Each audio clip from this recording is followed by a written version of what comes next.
Welcome back, ladies and gentlemen. I'm the Serious Strategy Gamer, and we are playing Man the Guns, the brand new expansion for Hearts of Iron 4. So, it is now early 1939, and we are about to declare war on China. So this episode I do want to talk a little bit about what happened in the meantime, so since we last picked up the game, and yeah, basically on our plan for the war with China. So what happened in the meantime? Firstly, in Europe, Germany went ahead with the expected with the Munich Agreement, carving out Czechoslovakia into and annexing the Czech part, going for the Anschluss, of course, in 1938, and now being somewhat set on the conflict with Poland. In the meantime, Italy, and that was a very interesting decision, did decide to withdraw from the London Agreement.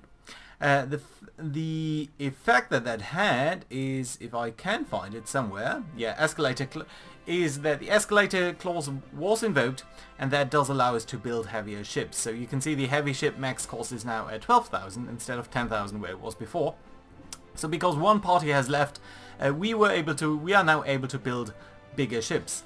The basic point of that, though, is we don't really need that, because remember, we are trying to go for the torpedo build. So in regards to the torpedo build, we had, of course, last time designed our torpedo cruiser, and I want to say one more thing on that, just briefly, as soon as I do find it. So the Kawakaze class, the torpedo cruiser, we did build it up with a lot of torpedo tubes. So 4 torpedo tubes in total, 2 AA guns, some intermediate batteries, no support batteries, but some armor. I could have gone for a different gun over here, and that would be a medium cruiser battery. That would have had one effect, and it would be classified as a capital ship. This way it's classified as a screen ship. The basic difference is 2 things. So you can firstly see we have a movement and attack penalty in deep oceans. I'm not actually too concerned about that. The movement is unfortunate, but we're still above 30 knots, so I think that's decent. The attack, I'm not sure whether that actually affects torpedo attack or just light and heavy. I'm not sure about that, but I think it's something that we do have to live with, because the important thing of not getting this to a carrier, a heavy ship, but a screen ship, is that a screen ship, well, firstly, it doesn't need other screens. A capital ship would require further screens, and secondly, I don't want to be targeted by the heavy attack pieces here that are probably going to be very prominent on American battleships, and battleships are notoriously good at attacking heavy ships, and if we had classified that as a heavy cruiser, they'd be using these stats. Now they're using the light attack stats, and on the light attack we can actually use pretty good armor, so I'm pretty happy about the design in that regard. Right, before we go into anything else, we should be able to have a look over here, and here you can see the first 6 torpedo cruisers have been set up. They are currently training. 2 of them are actually trained up fully already. 2 of them are on the trained level, 2 of them are completely fresh, and we are indeed having 2 production lines of these guys to keep them going, with 6 dockyards each. The reason why we're not using more dockyards is because I don't really want to trade for steel right now. We might have to do so soon, but you can see we do have certain other commitments, in particular building new infantry equipment for our new war with China, and therefore we are using all of these dockyards that are left to upgrade some of our submarines. Previously we did upgrade a lot of our destroyers to new standard. The submarine upgrade, and I just briefly want to show you that, is from the Kawakaze class to the Kawakaze 4. So, the Kaidai class. Kaidai 3 was a ship with just 2 torpedo tubes of level 1, and the Kaidai 4 is now does have 1 torpedo tube of category 2 and 1 of category 1. The reason is that we did want to bring the torpedo attack above 30. So, as I understand it, the cargo ships do have 60 health, so I think that allows us to 2-shot them. Otherwise we would have required 3 shots, so I think that's a very worthwhile upgrade. And we are likewise upgrading the REO-26 to the same standard, just by adding more torpedoes, really. And this has been pretty old. Right, so speaking of the Navy, so firstly let's talk about the naval plans. So One important factor is we are not going to use the torpedo cruisers right now against China. I think it would be a waste against China. More importantly though, if you remember well, we should be able to see somewhere over here that the traits. So if we want to go for fully torpedo loadout on our new ships, what we really want is the Seawolf ability so that we can use the Lancer, which does give us torpedo screen penetration plus 25%, which should give us an overall plus 45%, and then into loading drill master, which means torpedoes can be used more often, and the torpedo expert, which means that the torpedo hit chance is going to go up. However, to get the Lancer, torpedo expert and loading drill master, we do need Seawolf. And to get Seawolf, we do need an admiral who actually does gain some experience while commanding submarines. And that is why we are going for a slightly unconventional setup in this war against China, where we will be using, well, basically, no, that's not what I wanted to do. We will be using, okay, so I want you to patrol, yeah, patrol is the right one, right? Yeah, patrol the Chinese Sea. Right click, shift right click to remove. Right click to add. I'm not sure why this is red and this isn't, but so far that seems to be fine. Okay, so our submarines will actually be guarding this area, and I think that's gonna be alright. So we are actually gonna tell you guys here to go convoy raiding here and here, and that should be alright. Good. Right, so that does put us, that does cover the Chinese coast. Mostly really we do have a lot of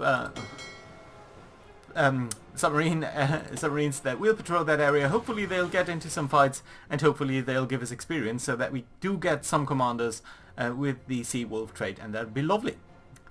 Good. Other than that, we have developed a couple of our national focuses. So most importantly, since the war with China was imminent, we have doubled down on the army expansion. We did get to small arms modernization so that we could rush the 1939 army new guns. We did go for army expansion because it leads into supremacy of the will, which does give us some very, very good benefits. Division recovery rate plus 10% is huge. Division attack plus 10% is extremely good. Division defense plus 10% is still okay and still good. So we did finish up that tree. We did also go for agility focus because we were falling a little bit behind on the air screen, so that was a little bit unfortunate. We stopped the Greater East Asian Co-Prosperity Sphere actually because China was actually provoking us into war. They did do a couple of things in the inventory that was causing frictions with Japan, and we now have a valid casus belli against China without us needing to go to the Marco Polo Bridge incident. We are of course very late in declaring war on China. It's typically more in 1937, but so we are playing a little bit more of a cautious Japan over here, but I think that's fine. Lastly, in terms of fuel, we can now stockpile about 1.7 million gallons. Tons. I don't know what the unit is supposed to be, but 1.7 million units of fuel, which sounds a lot, but remember our navy at maximum will guzzle 20,000 fuel a day, our air force another 20,000, so in 5 days you have 100,000, in 50 days you guzzle down 1 million, so that really only keeps us going for not even 100 days. So yeah, I still think that should ultimately be enough to go ahead and try to grab the Dutch East Indies, especially as probably not all of our navy will be working at the same time. So, that being said, China did provoke us into war. A couple of patrols in the Manchukuo region were ambushed. We did send an investigation, and that investigation basically uncovered that China was behind that. So we now have a valid casus belli against China. The world tension is pretty high already, and that's pretty nice because I feel it's like it feels like a plausible historical scenario. where Japan is trying to sort of sneak in its war while everyone is looking at Europe and everyone is looking at the developments in Czechoslovakia, with the Munich Agreement being broken, with Italy now having occupied Albania. So I think that's a pretty good start over here. So what's our plan? Our plan is, I would say, fairly conventional. We will be attacking from the north with about 38 divisions, and I do very much suspect that that's not going to be enough, because you can see that China does have a lot of units here. And that's just about 30 between these two, 50 divisions, more than 50, more like 60 divisions, so they outnumber us pretty badly over there. Nevertheless, our divisions are pretty good, so let's look at our template of the standard infantry layout. It's a very strong infantry army, of course, but it is supported by engineers, recon companies, support artillery, field hospitals, so that we are preserving our manpower a little bit. This shouldn't really turn into war of attrition, but you know, it still might. And logistics company, so that we can get more units into the same frontage. That being said, of course, our 38 divisions are not expected to break through the Japanese lines, especially as quite a lot of our units are also following the Manchu line template, so that is using Manchukuo infantry. And I have to thank you guys quite a lot, because that was actually a very useful tip. So you can see that this layout is...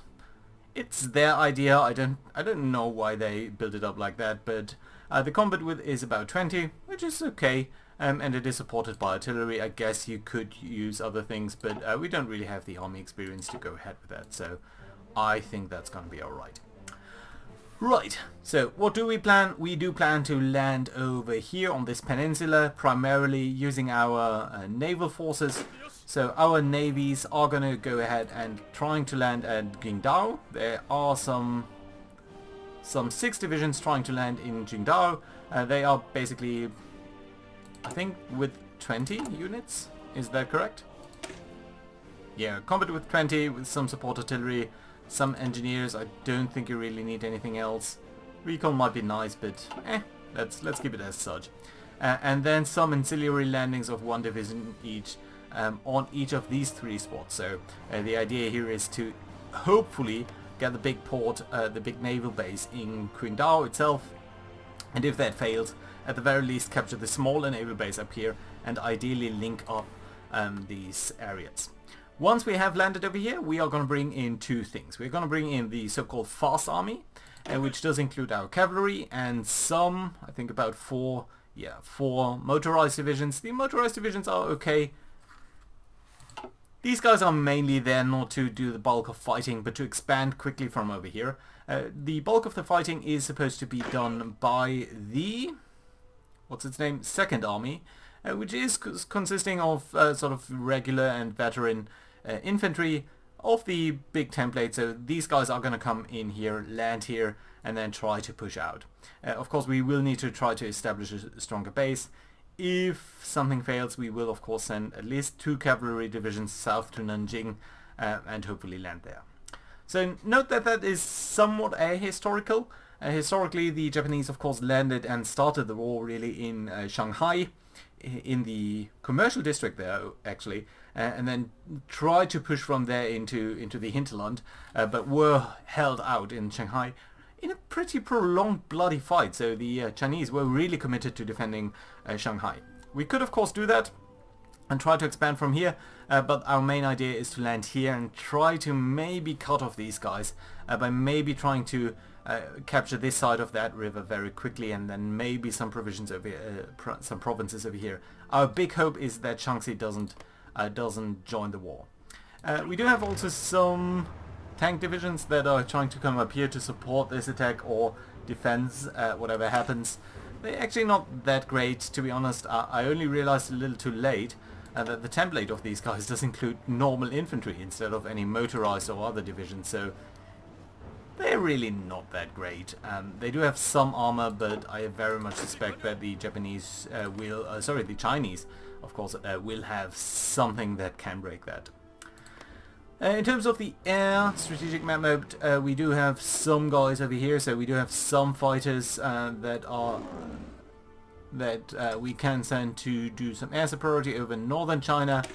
We do have these close air support units that we can send to do some close air support in northern China, and please do that during the day only. You likewise, I think that's more than enough.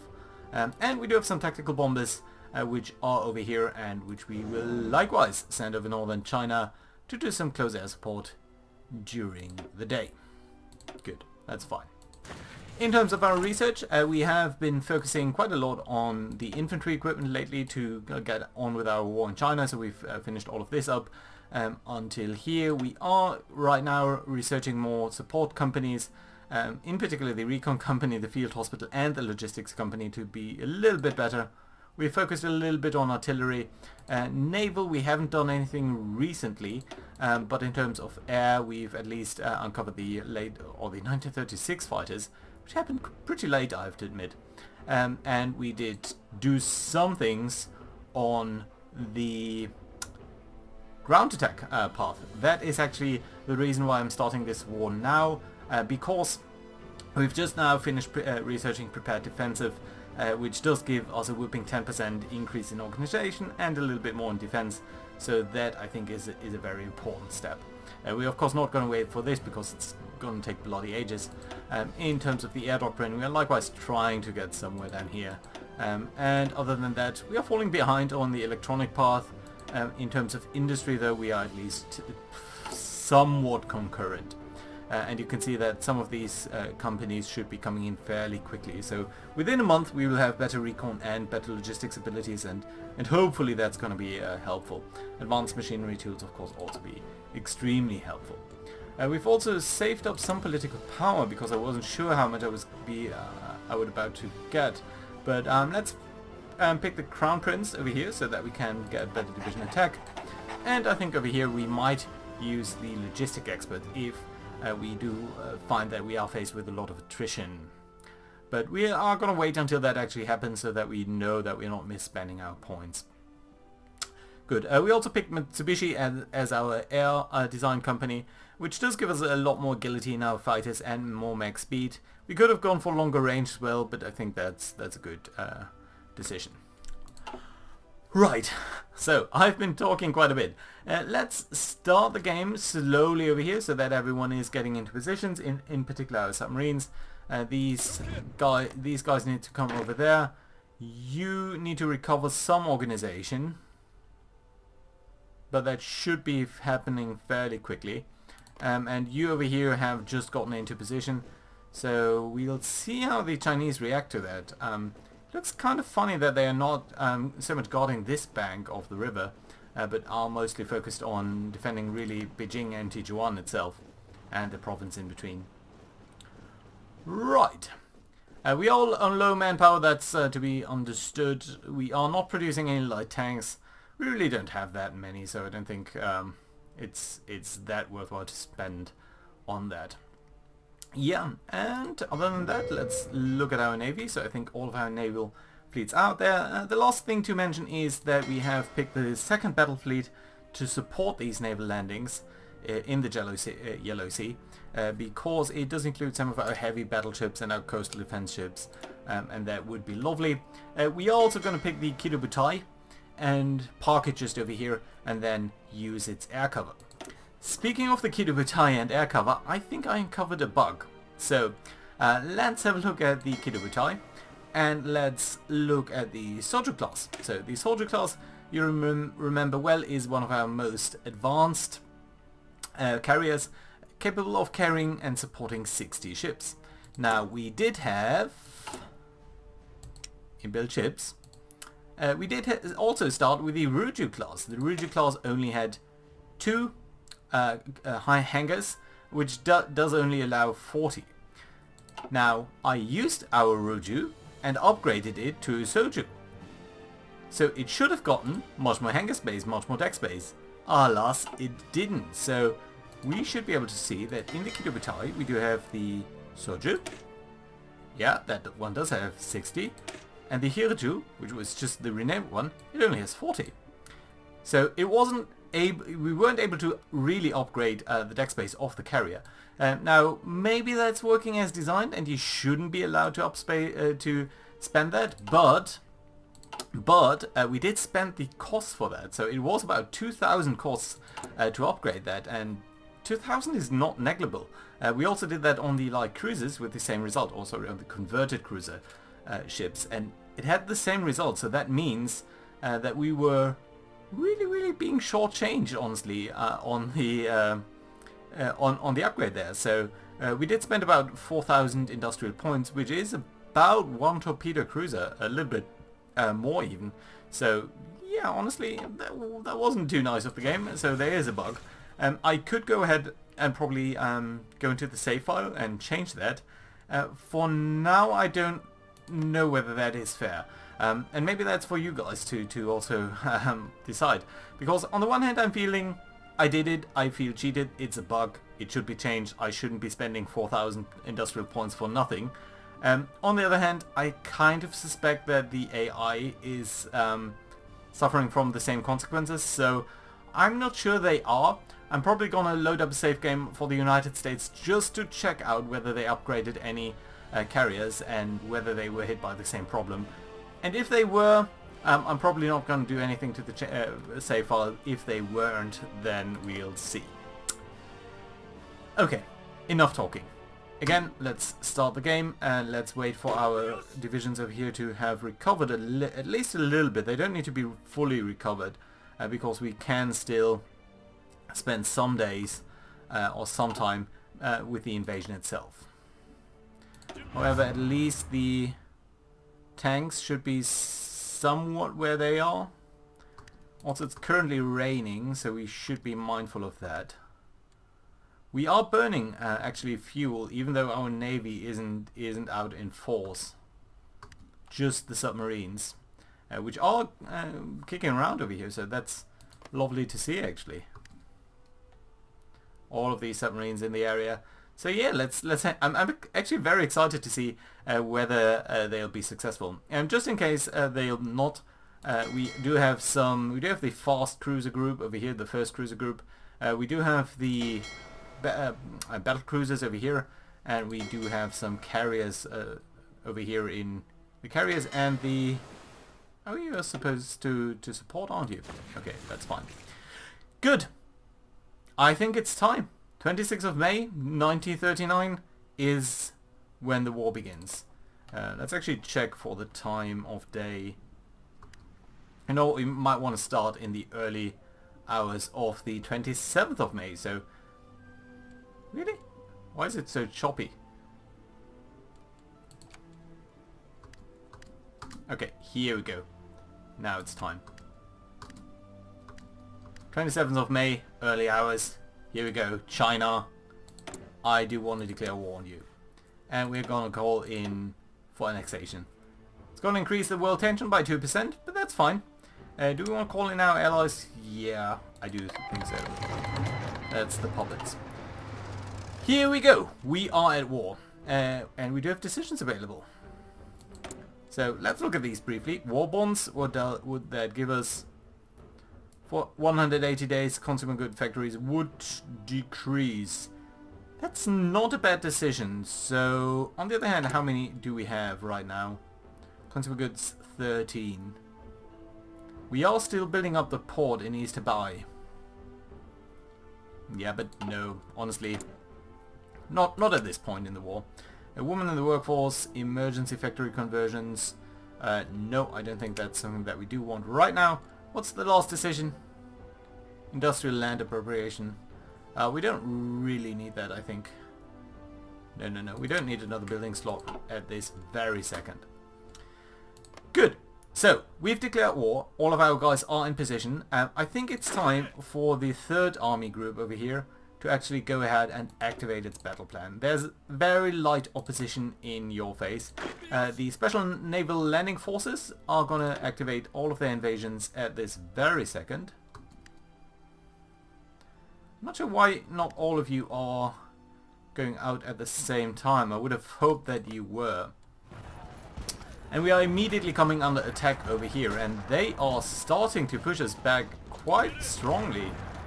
So let's think about that for a second. So over there they are pushing against us. Guys, can you please attack? Why?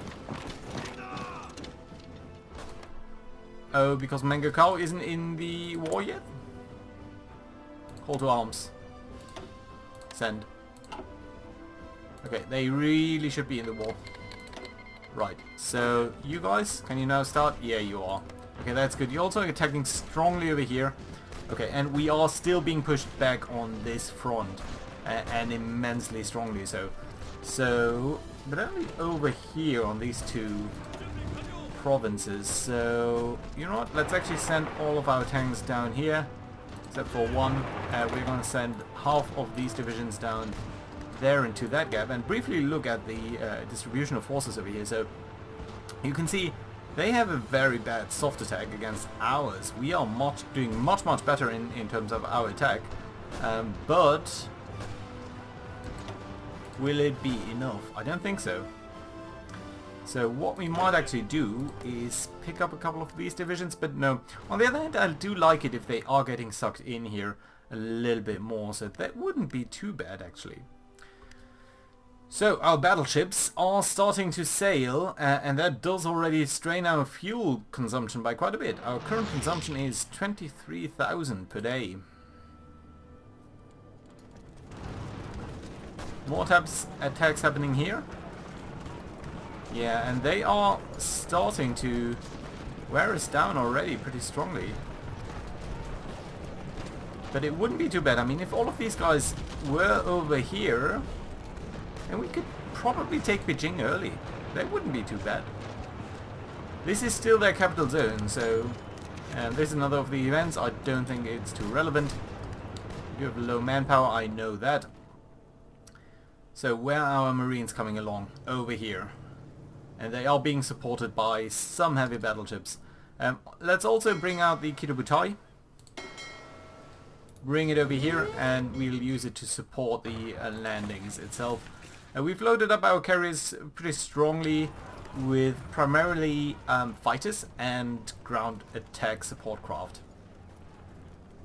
The big question is, of course, are we going to take Cheongdo quickly? And I'm sorry about these names. It's probably one of the reasons why I shouldn't be playing in Asia. Right, let's wait until the Marines are there to start their landings. There we go. 95%, that looks like a fairly good attack plan over here. We are of course suffering from quite some penalties. Weather, attack tactic damage, terrain. Yeah, we are attacking directly into urban terrain, but it can't really be avoided. So, let's pick all of our fighters, all of our air groups. Do we even have naval groups? Yeah, we do apparently. So, okay, let's pick all of the... You are close air support, right? So yeah, let's pick all of the close air support. Guys, thank you, thank you. You need to support. This is a very vast region. So do this, but only do it during the day, please. And we are going to pick the fighters. And we are going to ask the fighters to provide air cover. As a priority during the day. Hopefully that's gonna support us a little bit, and we are gonna send the Kitabutai over here because that's probably gonna give us better coverage of the region. Right, so our air support does give us some benefit, about 10%, which isn't too bad, and these guys do suffer hopefully from shore bombardment. Yeah, that's also nice to see. Yeah, we are still being beaten back over here, but we are dealing quite a lot of damage to these guys. You can see we are about in 5 times as much damage per unit as they are, so that is extremely good. Can I ask one of you gentlemen, maybe you, to actually advance into this empty province? Right. One of our groups can apparently land over here directly, so that's very nice, even though they do have actually some fortifications that they have completely left empty. And we did land in Xinjiang. So we are going to send in immediately most of our navy, most of our support groups. No. You shouldn't march there, that's not what I wanted. Okay, so here we go. This is our first success, first time of our Marines stepping onto the Chinese soil. So that is extremely interesting to see. And yeah, let's see what comes out of that. So probably all of these guys, all of these stranglers will land over here, and we are going to try to push in immediately over here and sort of capture these divisions while they are occupied, trying to advance into our territory and hopefully make that trap go in our favor. And you know what, we are going to send in these guys immediately as well, even though I think the supply will be a little bit challenging, but we should also try to build up the naval base over here at least, somewhat, and make that our highest priority. And likewise, after that, I think the infrastructure is going to be important. The naval fortifications I really don't care about. So, here we are. I think this is a very good place to put in a cut. Do let me know what you think about this attack plan, whether you think we'll be able to cut these guys off, whether it will be 19% attrition on some of their units. That's amazing. So let's see whether we can pull that off. Or whether we'll actually be losing some of the territory up here. I'm intrigued to see what you guys think.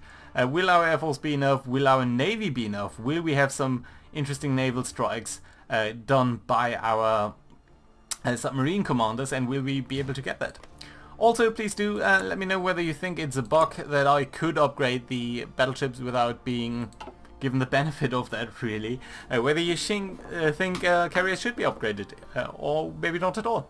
And I do see you next time for the rest of the invasion against China. Thank you very much for watching, and see you guys soon. Tomorrow. Bye bye.